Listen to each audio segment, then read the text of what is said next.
In the pantheon of unsolved Naruto mysteries, Hashirama's death is right up there.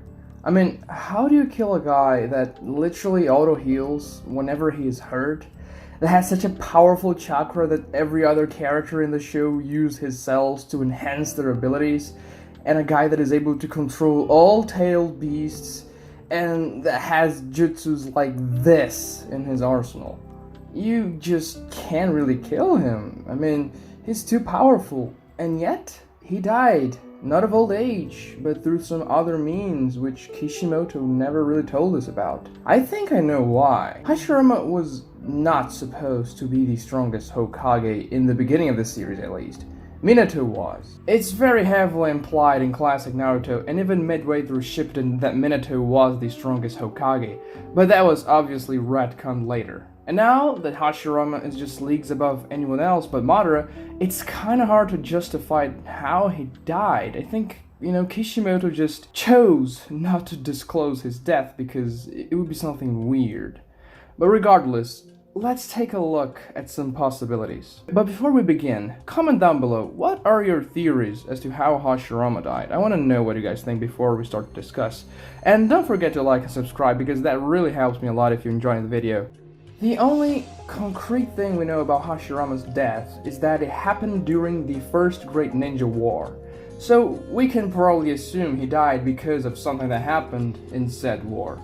The first thing that comes to mind is that he was killed in combat, and I just don't see that happening. Madara was the only ninja that could match him in a fight, and they had already fought in the Valley of the End before the First Great Ninja War, and Hashirama won, even though Madara technically didn't die. But still, it's very difficult to see Hashirama losing to anyone in the war. We know that he had very powerful jutsu, and well, granted, we do not know the capabilities of the other First Kage, and yes, they were probably very powerful, but I doubt they were close to Hashirama's level. He was the God of Shinobi. So I really don't think any of the First Kage was responsible directly for the death of Hashirama because I really doubt they would be able to take him on. But what if all the 4 Kage, except for Hashirama obviously, joined forces to kill Hashirama?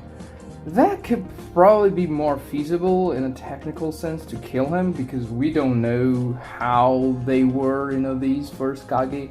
They could probably have some very hacked jutsu that could kill Hashirama, but still, I would think that an alliance like that would have been mentioned eventually in the series if it happened in the past, and well, we just don't know about it.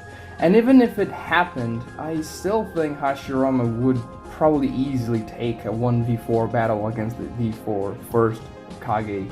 And even though we don't know their capabilities, I just think, Hashirama outscales them in power and everything. So what if Hashirama fought alone against a gigantic force of ninjas like 30, 40, 50,000? Well, we have seen some precedents for that. We know that the Raikage, the 3rd Raikage more specifically, died fighting against 10,000 ninjas. But, well, Hashirama is just thousands of times stronger than the 3rd Raikage, so that doesn't really mean too much. We also saw Hashirama's main rival fighting against a large force of ninjas, Madara, when he fought against the 4th Battalion in the 4th Great Ninja War. And that battalion included 2 Kage, Gaara and Inoki, and a Naruto Shadow Clone, which is nothing to scoff at. And, well, the 4th Battalion had absolutely no chance. So, well, I would assume Hashirama would probably do the same against a very large force of ninjas, because he has some jutsus in his arsenal that could wipe out entire armies in the blink of an eye. I don't really see him being killed by just random ninjas.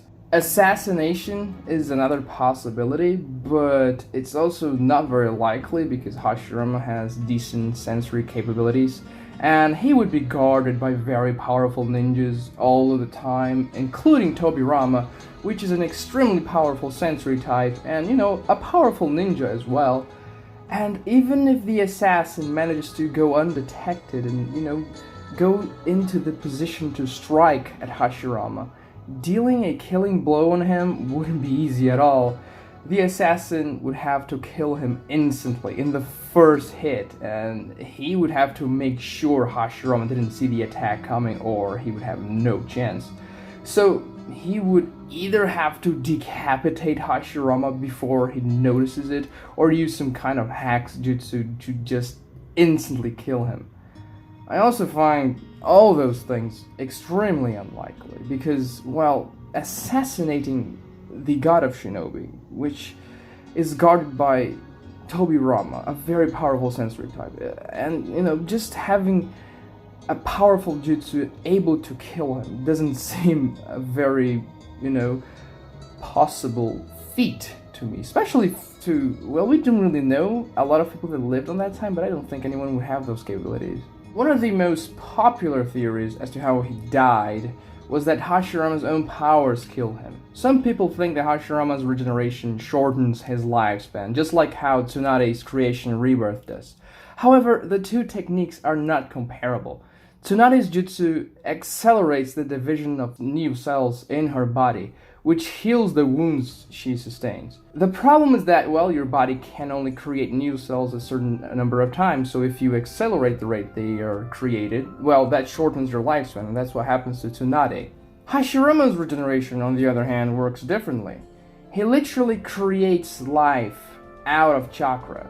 That's the main principle behind wood style, where he transforms his chakra into plants and wood, which are alive, and the same thing goes for his innate healing factor. His cells just sprout life out of his chakra, so that's essentially what happens. It doesn't multiply the cells, it creates new cells. It's a different process. We know that Hashirama cells can carry an enormous amount of power, and they can create life even if they are not attached to Hashirama himself. We can see many of other characters just using wood style and regenerating when they implant Hashirama cells on them. And these cells just enhance their healing abilities and their power and chakra and everything else. So I don't really see any of them complaining that their lifespan is being diminished by the Hashirama cells. As a matter of fact, the Hashirama cells seem to be able to prolong a person's lifespan, as we saw old man Madara connected to the Geto Mazo, which was supplied with Hashirama cells. That's the way he was able to sustain his life when he was like 120 years old. So in fact, his cells actually increase a person's lifespan, they don't decrease it. I really don't think that's how he died, and that's not at all how his powers work. They shouldn't be able to decrease his lifespan, much in the contrary. What I actually think happened was that Hashirama probably exchanged his life for something. Like that one time when Madara asked him to either kill himself or kill his brother so that peace could be achieved. That was just before Senju and the Uchiha clan just signed a peace treaty, and Hashirama was going to oblige and kill himself so they would, reach a peace deal.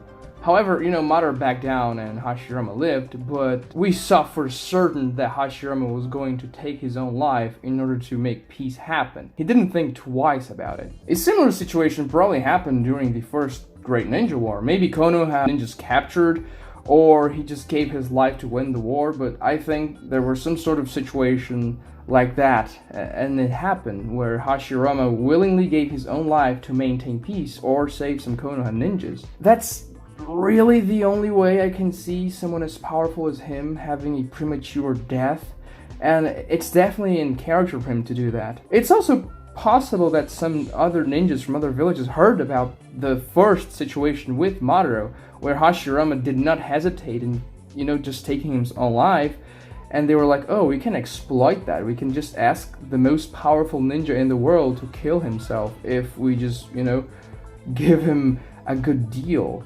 But how do you think it happened? Is this theory plausible, him killing himself? It's a little bit underwhelming, but it's really the only thing I can feasibly see happening. Well, leave your opinions in the comments down below, and also please like the video and subscribe. Thanks for watching, and I'll see you next time.